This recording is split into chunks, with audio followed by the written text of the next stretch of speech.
Okay, here's the issue. Here's the problem. Got a bent probe.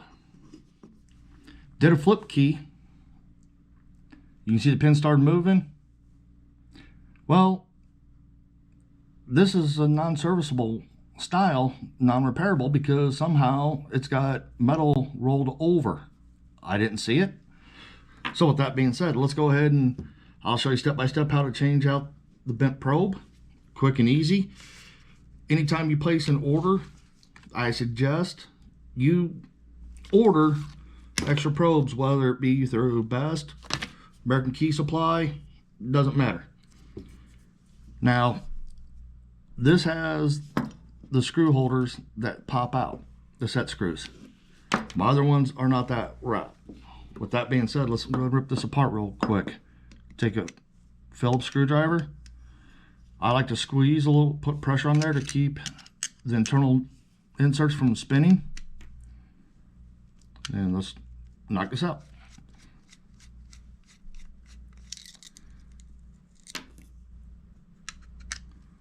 I'm not endorsing any company nor product. I'm just giving you watch for when they're on sale. Now, the screws are out. It's loose. Turn around.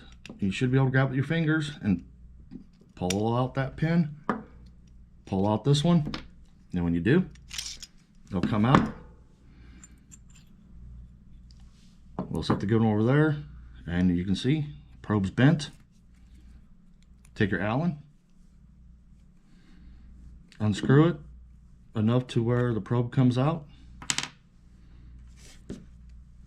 Take a new probe, insert it into that same hole, and bottom it out, and tighten that Allen right back up again. Put the two halves back together. Make sure we get them lined up. Gently squeeze them. You see right here, they're going to slide in and they're going to go in right like so. Now that you got that done, fun part is these just slid in. Oh, I spoke too soon. There we go. Popped up. Put your screw back in, and we'll tighten it. Hey, if you find this helpful or anything, hit that subscribe button, notification bell, whatnot. We're gonna be posting videos minimum 3 times a week. Right now we're just dumping a lot. I am an actual locksmith and own a locksmith company. I'm just wanting to pass on the information and some of the stuff that I wish was brought on to me. I've have a few of you that reached out to me and have questions. Leave comments. But thanks again for watching. Let's be safe out there.